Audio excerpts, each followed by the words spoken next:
शुभ्रवर्णं पद्मासनस्थं सुखदं मुनीन्द्रं वाकाय चित्तैः सततं भजेऽहम्। गुरुर्ब्रह्मा गुरुर्विष्णु गुरुर्देवो महेश्वर गुरु साक्षात् परं ब्रह्म तस्मै श्री गुरुवे नमः। ध्यानमूलं गुरुर्मूर्ति पूजामूलं गुरुपदं मंत्रमूलं गुरुर्वाक्यं मोक्षमूलं गुरुकृपा। ओम नमश्चंडिकाय ओम श्री परमात्मने नमः।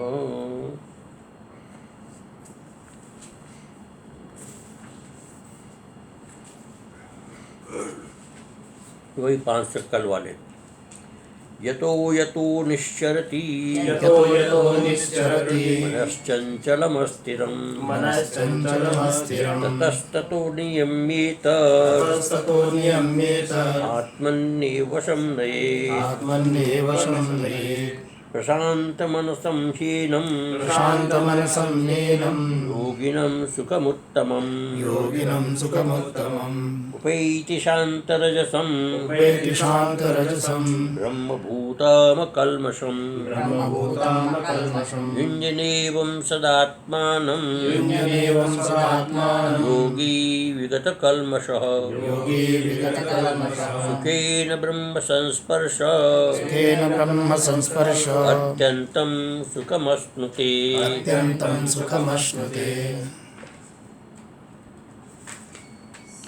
सर्वभूतस्थमात्मानं सर्वभूतानि चात्मनि इच्छते योगयुक्तात्मा सर्वत्र समदर्शनो यो मां पश्यति सर्वत्र सर्वं च मयि पश्यति तस्याहं न प्रणश्यामि स च मे न प्रणश्यति। हम इसी श्लोक को भी चल रहा अपना 29वां श्लोक। 29वें श्लोक में आत्म साक्षात्कार के लिए उपाय बताया कि किस प्रकार से होना चाहिए और कौन आत्म साक्षात कर सकता है, इसका बताया। उसमें हमारा आगे क्रम से चलते अथवा योगी युक्तात्मा के विषय में और सर्वत्र समदर्शन, ये 2 शब्द की व्याख्या हो रही है।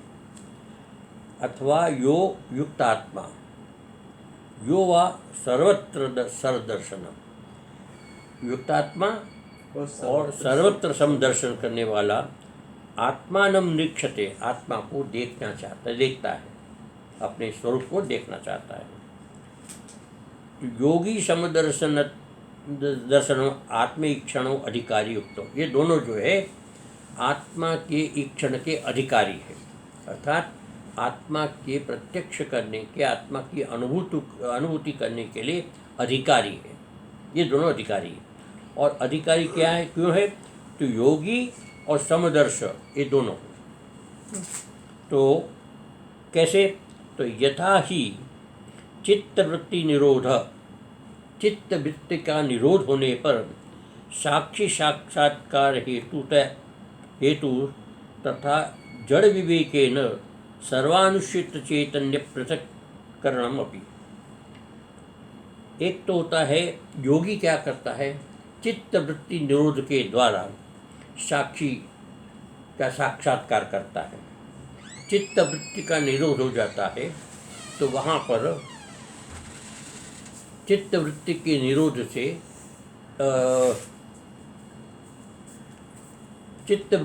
निरोध से चित्त लय हो जाता है और वहाँ पर अपनी अनुभूति करता है। लेकिन जो दूसरा है साक्षात्कार हेतु तथा जड़ विवेक है, दूसरा जो है जड़ के विवेक के द्वारा कि ये जड़ है और इसके अतिरिक्त चैतन्य है, तो जड़ को अलग करता है। जड़ को क्या करता है कि मिथ्यात्व के कारण, अध्यस्त होने के कारण जड़ का उसका अस्तित्व नहीं है, इस प्रकार का चिंतन करते करते सर्वानुष्ठित, संपूर्ण रूप से संपूर्ण जगत के अंदर, संपूर्ण अखंड अखंड भारत विश्व के अंदर, अनंत कोटि ब्रह्मांड के अंदर ये अनुसूत चैतन्य है, उस चैतन्य को अनुभूत करता है। जड़ को मन से निकालकर कि जो नहीं है, अध्यस्त है, अध्यस्त की जब निवृत्ति हो जाती है, अधिष्ठान का भान होता है, तो वहाँ पर अपनी अनुभूति होती है और अध्यस्त निवृत्त हो जाता है। इस प्रकार से इसमें अब यहाँ ये कहते हैं कि जब हमारा एक विषय सहज भाव से सिद्ध हो रहा है तो उसमें योग की आवश्यकता नहीं है। हम जड़ और चेतन को अलग करके, जड़ को अध्यस्त मान करके, जड़ को निवृत्त करके जब चैतन्य की अनुभूति कर सकते हैं तो नावश्यम योग एवापेक्षित, योग की अपेक्षा उसके अंदर नहीं है। चित्तवृत्ति का निरोध इत्यादि जो है ना, इसके करने की कोई आवश्यकता नहीं है। अतएव आह वशिष्ठ, इसलिए वशिष्ठ जो है इस प्रकार से बताते हैं। दो क्रमो चित्तनाशस्य, चित्त के नाश के दो क्रम बताए। योगो ज्ञानम च राघव, योग और ज्ञान। योग होता है चित्तवृत्ति निरोध और ज्ञान होता है अधिष्ठान में अध्यस्त की निवृत्ति। अधिष्ठान में जो आधार है उस आधार में अध्यस्त की निवृत्ति, ये ज्ञान है। यदि निवृत्ति हो जाती है तो अध्यस्त अपने आप हो जाता है, तो चित्त की वहाँ आवश्यकता नहीं, अपेक्षा ही नहीं, क्योंकि चित्त अध्यस्त में चित्त भी आ जाता है तो चित्त की भी निवृत्ति हो जाती है, शेष आत्मा का भी अवशेष रहता है। योगो वृत्ति निरोध, योग किसको कहते हैं? तो चित्त वृत्ति का निरोध नाम योग है। और ज्ञान किसको? सम्यक अवेक्षणम, अपने आत्मा सम्यक अवेक्षण, देखना, अपना पर्यालोचन। तो कब होता है कि अध्यस्त की निवृत्ति होने पर अधिष्ठान का जो निरीक्षण है वो उसका होता है सम्यक अवेक्षण, उसको देखना। तो ये दो प्रकार का। अब इसमें क्या होता है कि असाध्य कश्चित योग, कुछ लोगों के लिए योग असाध्य है, योग करने में रुचि नहीं होती। और कुछ लोगों को चित्त कस्यचित चित्त निश्चय, कुछ लोगों का चित्त का जो निवृत्त करना है, यानी कि विवेक करना है, वो संभव नहीं होता है। तो दोनों को अलग अलग इस प्रकार से बताएंगे। प्रकारोदतो देवो, ये दो प्रकार जो है देव मैंने भगवान शंकर ने बताए हैं, उसमें जो जिसको अनुकूल हो उसके ऊपर चले। अब चित्तनाशस्य साक्षिण सकाशात् उपाधि भूत चित्तस्य पृथक्करणात् तद्दर्शनस्य। अब ये जो उपाधि भूत चित्त है, चित्त क्या है? अर्थात आत्मा में अनेक प्रकार की विभिन्न प्रकार से नाम रूपात्मक उपाधियाँ होती हैं। तो जब उपाधि है, माया जनित उपाधि है, तो चित्त भी उपाधि है।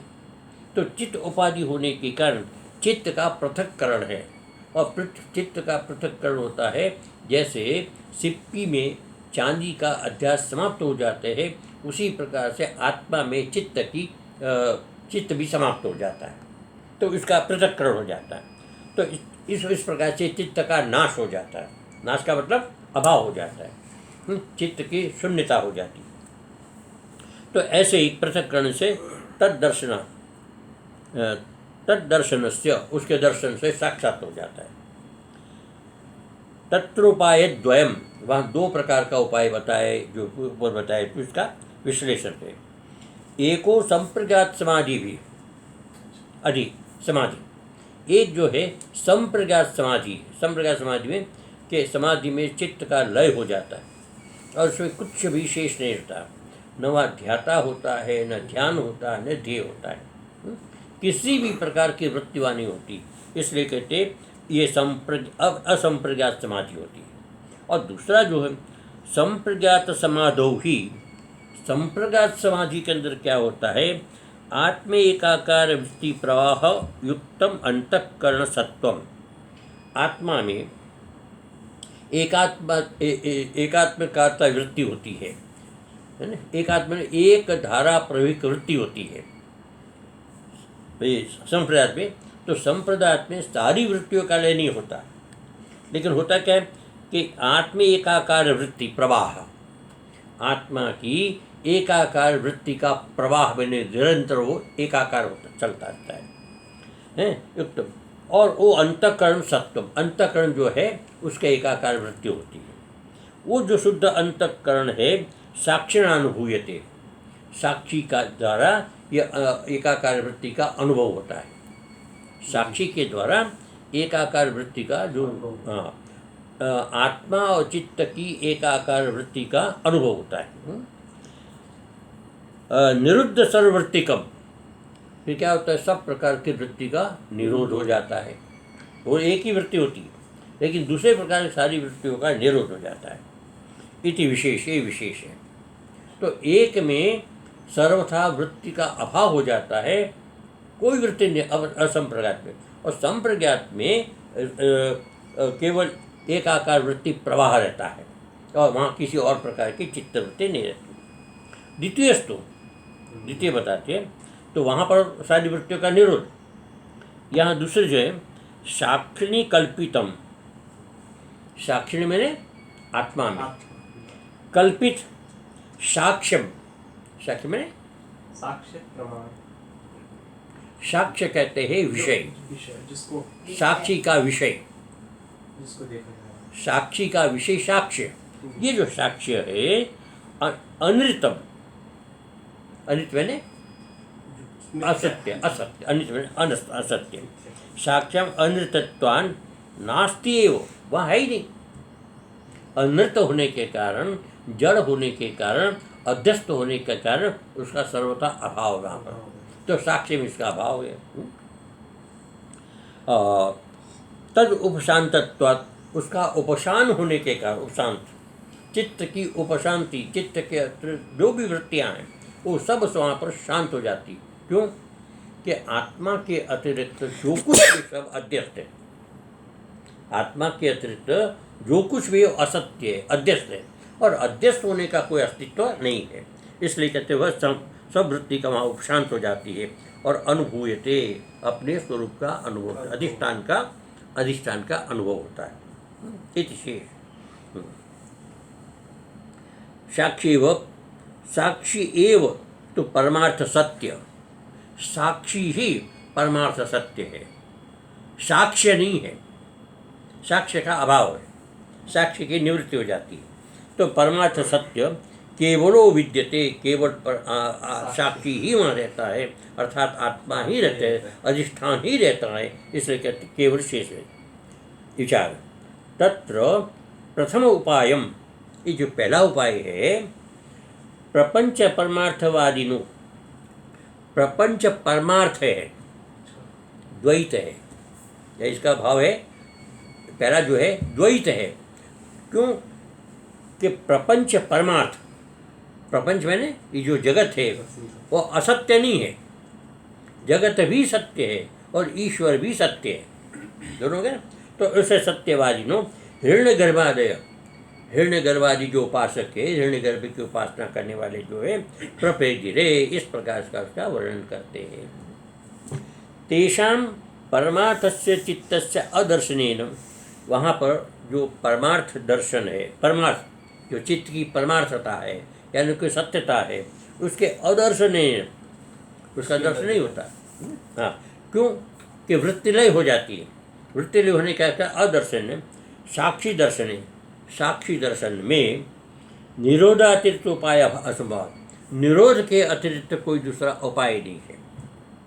साक्षी के दर्शन में वृत्ति का निरोध, जो परमार्थ है, चित्त है, उस चित्त का अदर्शन ही वृत्ति निरोध है।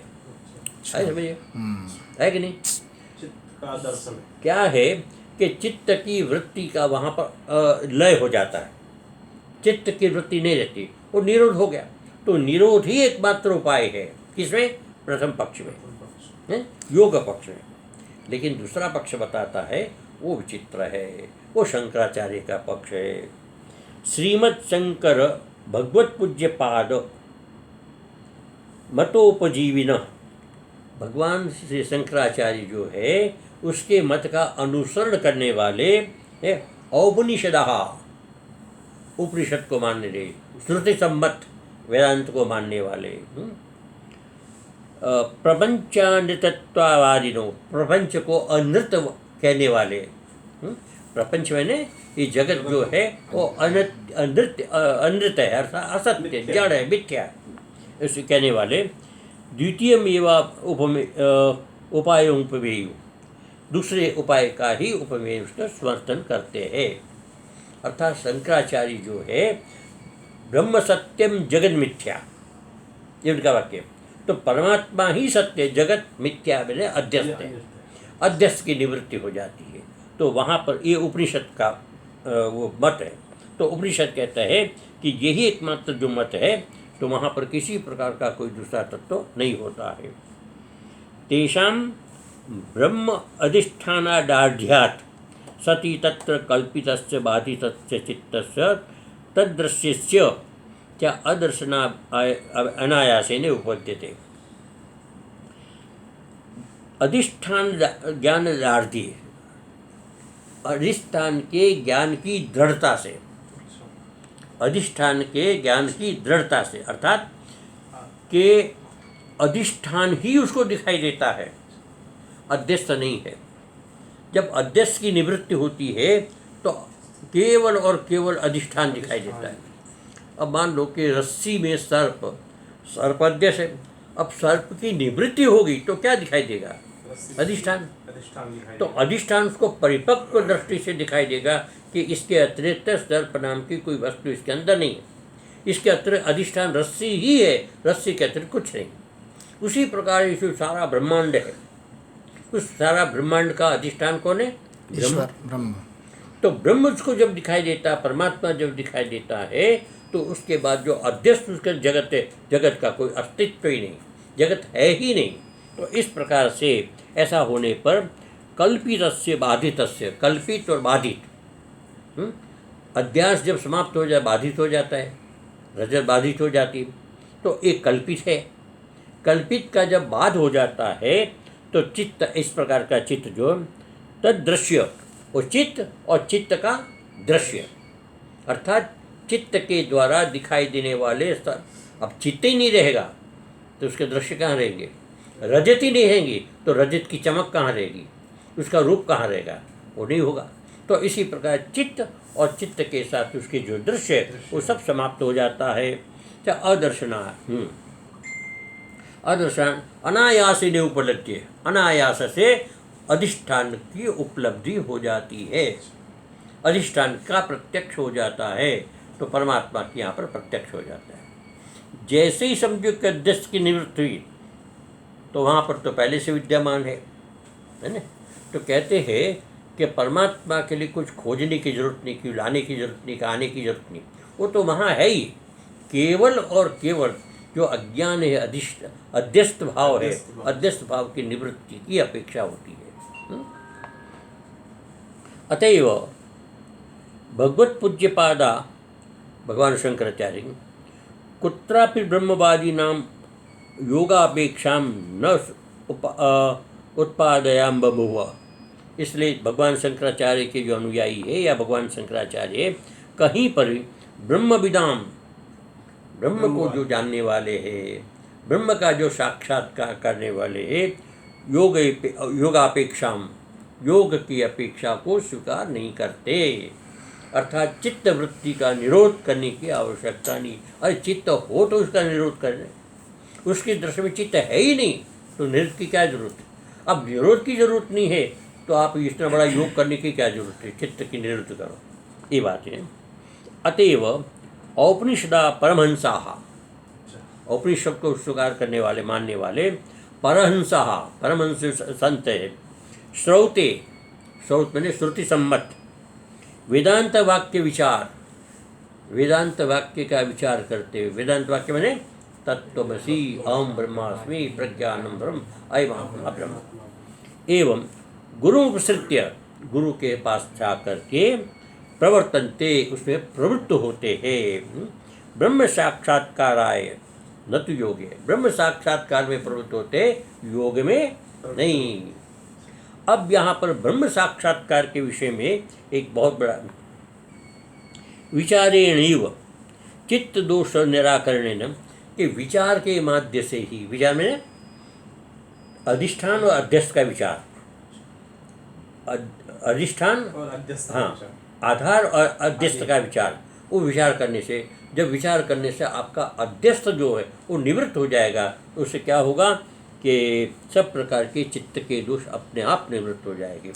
जब आधार नहीं रहेगा तो अध्यस्त क्या रहेगा? चित्त उसका आधार है दोषों का, संपूर्ण दोषों का आधार चित्त है। अब चित्त ही नहीं रहेगा तो दोष का अर्थ नहीं। जब माया ही नहीं रही तो माया के कार्य नहीं रहेंगे। अध्यस्त माने माया, हाँ, अध्यस्त में माया, माया से रचित पदार्थ, प्रकृति।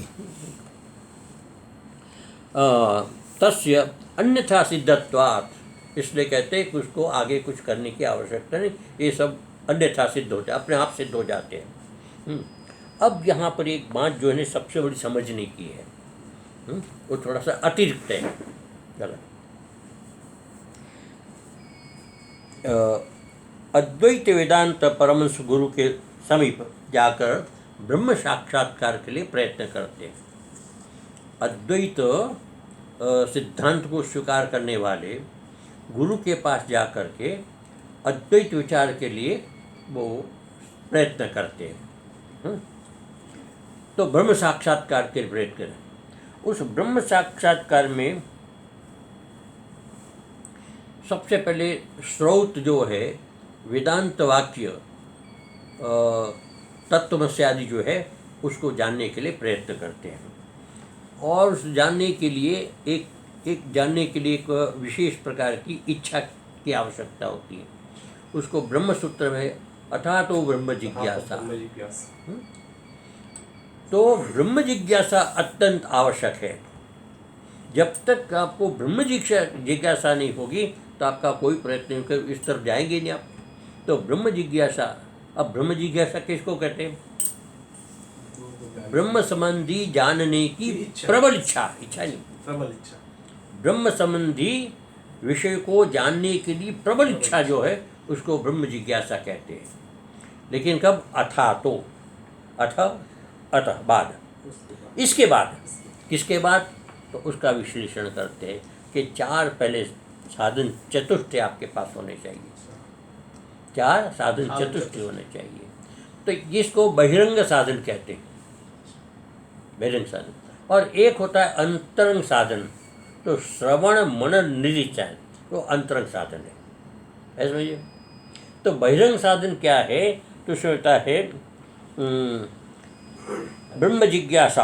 अब ब्रह्म जिज्ञासा प्राप्त करने से पहले नित्यानित्य वस्तु विवेक, विवेक, वैराग, सत्संपत्ति और मोक्षता, ये चार है। ये बहिरंग साधन कहलाते हैं। वैराग, विवेक, वैराग, सत्संपत्ति और मोक्षता। तो नित्यानित्य वस्तु विवेक, क्या नित्य है क्या अनित्य है, इसका विवेक। अब नित्यानित्य का विवेक क्या होता है कि सिप्पी और रज है, जड़ जगत और परमात्मा है। तो जड़ जगत और परमात्मा में सत्य क्या है? परमात्मा। जड़ जगत असत्य है। सिप्पी और चांदी में चांदी असत्य, सिप्पी सत्य है। रज्जु और सर्प में सर्प असत्य है, रज्जु सर्प है। तो ये जो है नित्य क्या है, अनित्य क्या है, ये बहुत गहरे चिंतन के बाद ये अध्यस्त की निवृत्ति होगी। तो ऐसा विवेक आपके पास होना चाहिए कि क्या ठीक है क्या ठीक नहीं, इसको समझने के लिए। और दूसरा होता है वैराग्य। तो वैराग्य में क्या होता है कि व्यावहारिक जगत के अंदर हमारे मन में अनेक प्रकार की इच्छा होती है, व्यवहारिक जगत में अच्छी पर, और इच्छा होती है, फिर इच्छा के पीछे भागता है।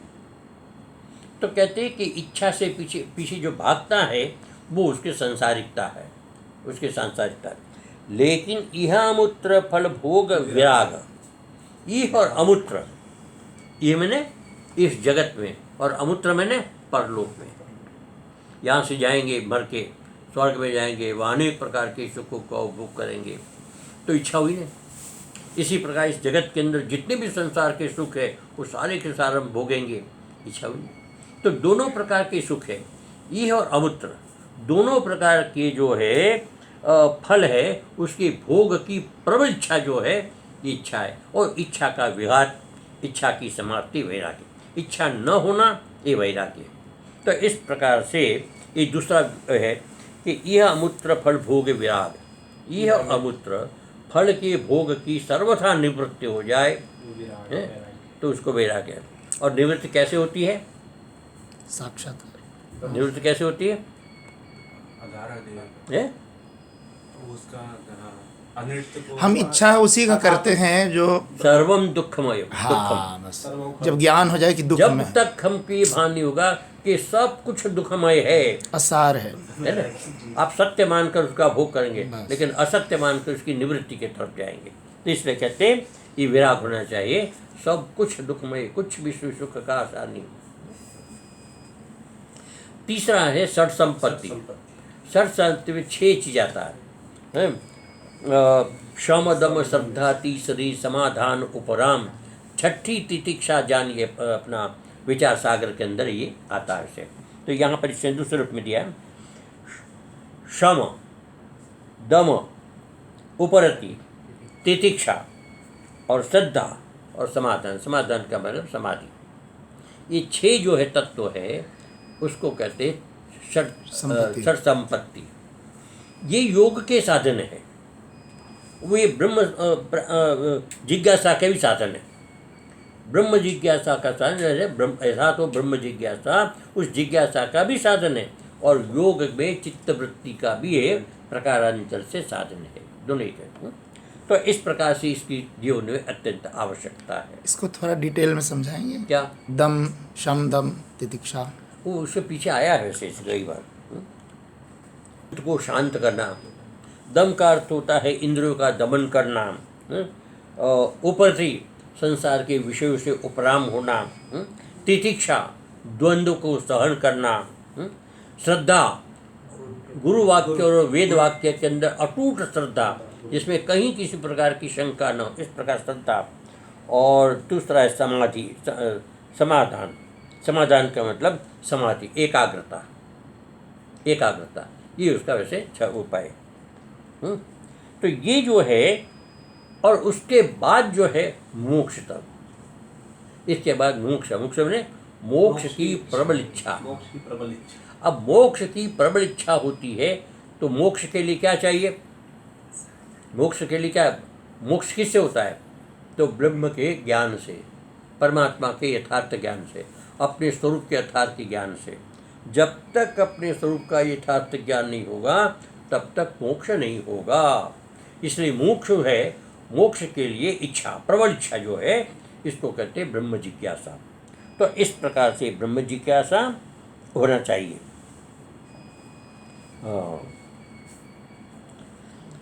यहाँ उन्होंने षड संपत्ति के योग साधन को ब्रह्म जिज्ञासा का साधन बताया। अच्छा, अब क्या होता है कि कहीं कहीं अब इसी चीज़ करने, अब ये 4 चीज़ तो आ गई जीवन में, लेकिन कभी कभी क्या होता है कि एक 6 अंतःकरण पवित्र हो जाता, और पवित्र अंतःकरण के अंदर अपने आप अहम ब्रह्मास्मि ऐसी प्रकार की भावना लेती। वो होता है ना, यम लब्धा न परम लाभम मन्यते नाधिकम दत्ता, है ना। मैंने जो कुछ प्राप्त करना था प्राप्त कर, अब कुछ भी प्राप्त करने की अपेक्षा नहीं। ये एक स्वतः वृत्ति उत्पन्न होती है। तो कहते हैं कि अंतरंग साधन जो श्रवण मनन निधि ध्यान तो किया नहीं, इसके लिए श्रवण मनन निधि ध्यान होना चाहिए, वो तो किया नहीं। तो कहते यदि नहीं किया है तो कोई इसकी चिंता की बात नहीं है। यदि आपको बोध हो गया है इन ये बहिरंग साधन के माध्यम से, ब्रह्म जिज्ञासा आपको प्राप्त हो गई है और उस रास्ते पर आप चल पड़े हैं, तो निश्चित समझना कि श्रवण आदि जो है आपके पूर्व जन्म के जो है वही समय वर्तमान में काम आ रहे हैं। मतलब ये कारण है, उस कारण को निषेध नहीं कर सकते। तो कारण होने के कारण ये इसकी आवश्यकता है। लेकिन किसी को, अब जैसे मान लो महाराज जी हमारे बचपन से संत बन गए, अब कौन सा उसने जो श्रवण मनन किया था, है ना, लेकिन साधु बन गए, जिज्ञासा प्राप्त हो गई, मुझे परमात्मा की प्राप्ति करने, उसके लिए चल पड़े। अब जो उन्होंने पूर्व जन्म के संस्कार थे उस संस्कार ने उसको इस तक प्रयुक्त किया ना। तो इस कारण से है कि ये अंतरंग साधन है वो अपने आप ऐसे पूर्व जन्म से हो जाते हैं। लेकिन ये जो अब साधन तत्व है वो वर्तमान में भी होना चाहिए। ये श्रवण आदि के बिना तत्व साक्षात्कार की प्राप्ति देखी जाती है तो वह कल्पना की जाती है कि उस तत्वदर्शी के ने पूर्व जन्म में श्रवण आदि का अभ्यास किया होगा। इस प्रश्न में मधुसूदन सरस्वती, अच्छा अब ये जो बात बताई मधुसूदन सरस्वती ने जो है योग की विशेष प्रतिष्ठा की है, कहते इसकी कोई आवश्यकता नहीं थी। आवश्यकता केवल है कि आत्मबोध के लिए जड़ और चेतन को अलग करने की। जब और जड़ और चेतन जब अलग हो जाता है तो अध्यक्ष अपने आप प्रत्यक्ष हो जाता है और जड़ की अपने आप निवृत्ति हो जाती है। हरि ओम तत्सत्। ओम सर्वे भवन्तु सुखिनः सर्वे सन्तु निरामयाः सर्वे भद्राणि पश्यन्तु मा कश्चित् दुःखभाग् भवेत्। शान्तिः शान्तिः शान्तिः।